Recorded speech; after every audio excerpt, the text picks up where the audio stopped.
So, paano gamitin yung amperahe niya? Yung water pump. So, makikita natin dito sa number na yan kung ilang lalabas.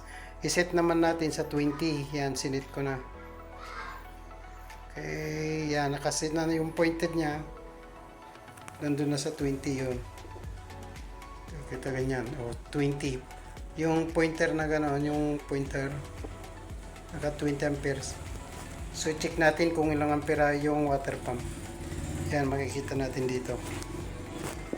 Okay. Yan, bali nakakuan sa one line, sa isang linya lang. Yun.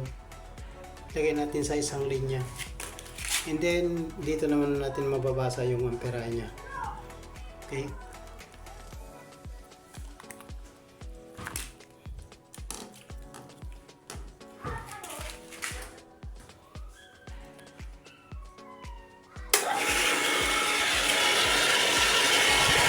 Three point 36.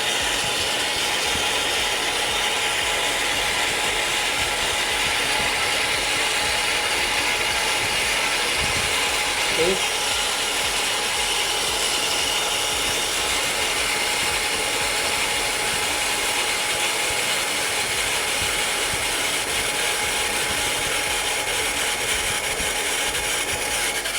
Okay, 3.36.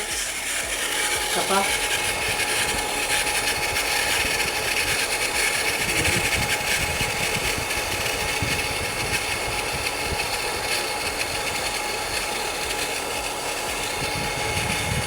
3.40.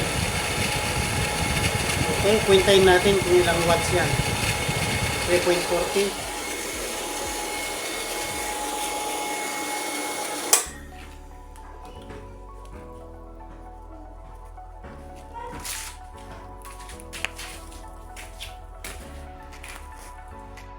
Sunod natin gawin, kunin natin yung voltage ng bahay para malaman natin kung ilang watts yung lalabas.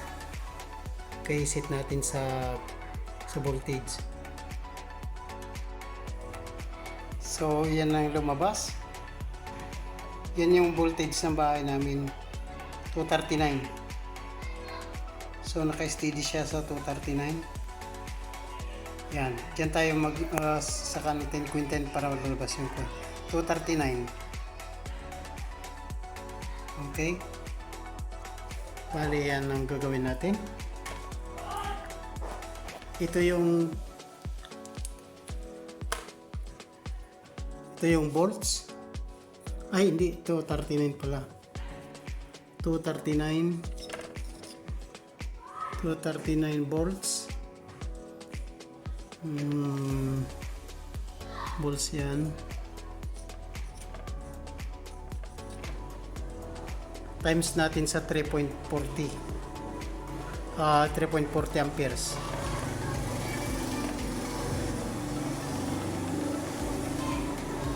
Yan, times natin. Totalin natin kung ano lalabas.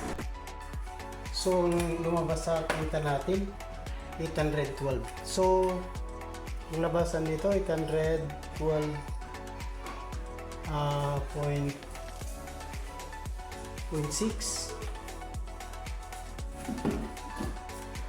Bali yan yung watts niya. Okay. Yung water pump, bali 812.6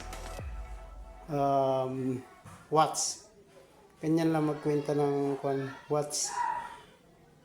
Voltage muna, tapos yung amperahe niya para makuha mo. Okay, salamat.